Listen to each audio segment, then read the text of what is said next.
தாய் தமிழ் வாழ்க, தலைவர் பிரபாகரன் வாழ்க.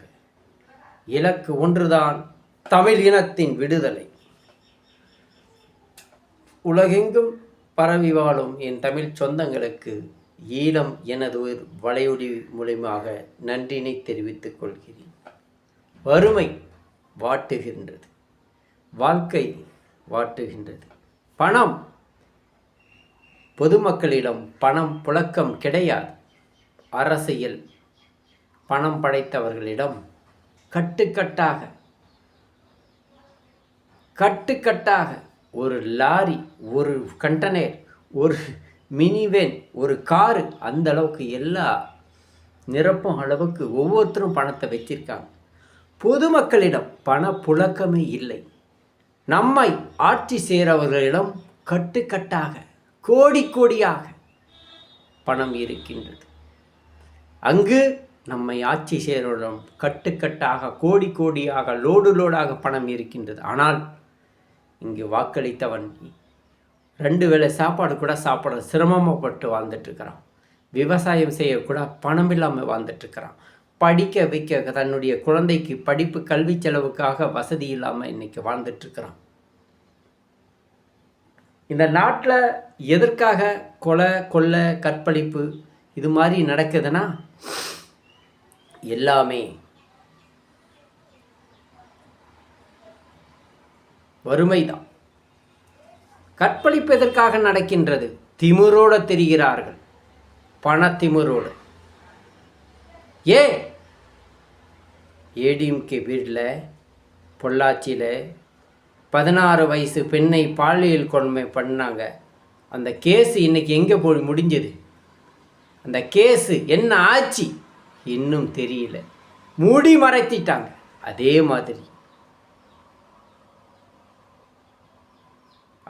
மாதிரி இங்கு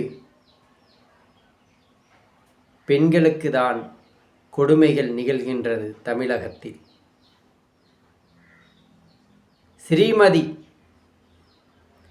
விஷயத்தில் அந்த பெண் எப்படி இறந்தது என்று இன்னும் சரியான தீர்ப்பு தர முடியல. இது ஜனநாயக நாடா, சுதந்திர நாடா என்று வெட்கப்படுகிறோம். பெண்களுக்கு பாதுகாப்பு இல்லாத இந்த நாடு, நம்மை ஆண்டு கொண்டிருக்கிறவர்கள் அரசியல் என்ற பெயரால் செய்கின்ற பாலியல் வன்கொடுமை, இதுதான் உண்மை. அன்பு சொந்தங்களே, பொள்ளாச்சியில் பாலியல் வன்கொடுமை நடந்தது. அந்த கேஸ் என்ன ஆச்சு? அதை மூடி மறைச்சிட்டாங்க. ஸ்ரீமதி அந்த பெண் எப்படி இறந்தது என்னான்னு இன்னும் வரைக்கும் பொதுமக்களுக்கு தெரியல. இதே போல இது சாதாரண மனிதருடைய வாழ்க்கை. நம்மை ஆண்டு கொண்டிருந்த, ஆட்சி செய்து கொண்டு இருக்கிற ஜெயலலிதா அம்மா எப்படி இறந்ததுன்னு இன்னும் பொதுமக்களுக்கு தெரியல. ஆனால் ஸ்ரீமதி இறந்ததுக்கு, எப்படி இறந்தது என்னான்னு இன்னுமே யாராலே கண்டுபிடிக்க முடியல. மூடி மறைக்கப்பட்டார்கள். இதுதான் உண்மை. சவுக்கு சங்கர் என்ற ஒரு திருட எங்கே பெட்டி வாங்குறானோ அங்கே பேசக்கூடிய ஒரு அயோக்கிய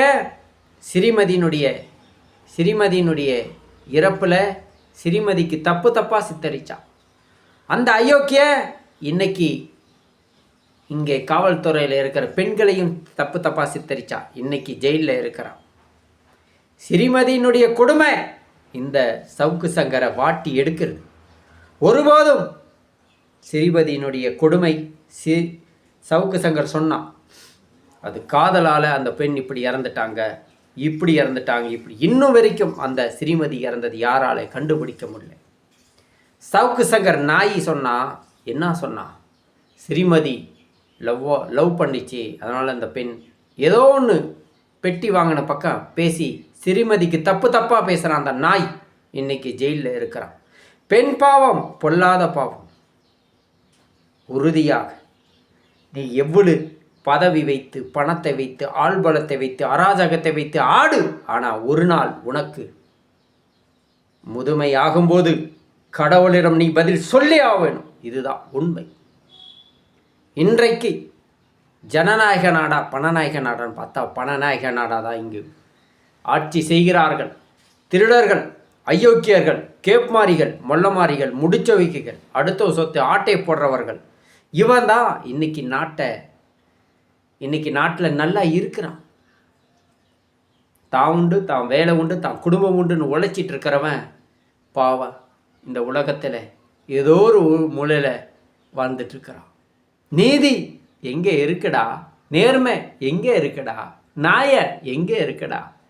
மானங்கட்டவனை அழிச்சிட்டேங்கடா. இதெல்லாம் தவறு ஆட்டம் போட்டுட்ருக்குது. பதவி ஆட்டம் போட்டுருக்கு, பணபலம் ஆட்டம் போட்டுட்டு, இதுதான் ஆட்டம் போட்டுட்ருக்குது இன்னைக்கு இந்த உலகத்தில். இந்த மக்களிடம் நாம் பிறந்ததுக்கு கேவலப்பட வேண்டும். ஜாதி வைத்து, மொழியை வைத்து, மதத்தை வைத்து, இனத்தை வைத்து அரசியல் செய்து கொண்டிருக்கிறார்கள். அரசியல் ஒரு பிஸ்னஸ். சுற்றி முற்றி பார்க்குறானுங்க. எதுலேயுமே வருமானம் இல்லையா? சினிமா துறையில் வருமானம் இல்லை. அப்போது சொந்தமாக தொழில் தொடங்குறாங்களா? அதுலேயும் வருமானம் இல்லை. டக்குன்னு அரசியலில் குதிக்கிறேன்னு எவனோ ஒருத்தன் வந்துடுறான். ஏடா உங்களுக்கு வெக்கம் இல்லையாடா? மக்களுக்கு என்ன நன்மை செஞ்சுருக்கீங்கடா மானங்கட்டவர்களே? ஒவ்வொரு மனிதர்களும் இந்த உலகத்தில் தட்டி கேட்க வேண்டும். தவறு என்றால் அநீதியை கண்டு அஞ்சப்படுகிறாயா? கோவப்பட வேண்டும். மனுஷன்னா அநீதியை கண்டு கோவப்பட வேண்டும். தப்பாக நடக்குது. இன்னைக்கு 110 டிகிரி 120 டிகிரி வெயில் அடிக்குதுன்னா எல்லாமே மனிதன் தான் காரணம். விஞ்ஞானம் என்ற பெயரால் விஞ்ஞானத்துக்கு பல்லாயிரம் கோடி செலவு. மக்கள் பரிதாபத்தில் பட்டினியில் நிலைமையிலே வாழ்ந்துட்டு இருக்கிறாங்க. விவசாயத்தை முக்கியத்துவம் தராத எந்த அரசு வந்தாலும் சரி, இயற்கை வளத்தை முக்கியத்துவம் தராத எந்த அரசு வந்தாலும் சரி, இளைய தலைமுறைக்கு வேலை தராத எல்லா அரசும் சரி, இங்கே என்ன நடக்குது? மானங்கட்டவன்களே, நானும் மனிதன், நீங்களும் மனிதன். உங்களிடத்தில் பிறந்ததற்கு நான் கேவலப்படுறேன், வெக்கப்படுறேன்டா. நீங்களாம் மனித ஜென்மமாடா, மிருக ஜென்மமாடா. காசு, பணம், பதவி, பட்டம் வச்சுக்கிட்டு என்ன ஆட்டம் ஆடுறீங்களா? எப்பா நினைச்சாவே தலை வலிக்குது. அந்தளவுக்கு ஆட்டத்தை ஆடுறீங்களடா. உங்களுக்குன்னு ஒரு நாள் முதுமை வரும். அப்போ புரியும். நீ ஆடுற ஆட்டத்தை எல்லாமே கடவுள் உனக்கு சரியான பதிலை கொடுப்பார். கொல்லி வைக்கக்கூட ஒருத்தன் உனக்கு இருக்க மாட்டான். உனக்கு நல்ல சோறு கொடுக்கக்கூட ஒருத்தன் இருக்க மாட்டான். நீ அனாதையாக தாண்டா சாக வேணும். இந்த தேசத்தில் மக்கள் நலனுக்காக பாடுபடாதவன் ஒரு காலம் நல்லா இருக்கக்கூடாது. உருப்படாமல் போயிடுவேன், குட்டிச்சவராக போயிடுவேன். கடவுளின் அரசியல் என்ற பெயரால் இந்த தேசத்தில் பயணித்து மக்களிடம் குறுக்கு வழியில் பணம் கொடுத்து வெற்றி பெற்று மக்களுக்கு சலுகை செய்யாமல் அயோக்கியத்தனமாக நம்பகத்தன்மையாக ஏமாற்றக்கூடிய எந்த அரசியல்வாதி இருந்தாலும் சரி, மக்களை ஏமாற்றுவன் ஒரு காலம் உருப்பட மாட்டான். பயிரடிச்சு சொல்கிறேன், நாசமாக போக வேண்டும். மக்களை ஏமாற்றி மக்கள் வரிப்பணத்தில் வாழ்கிறவன் ஒருபோதும் நல்லா இருக்கக்கூடாது, நாசமாக போவேன்னு தான் நான் சொல்ல முடியும். உண்மை.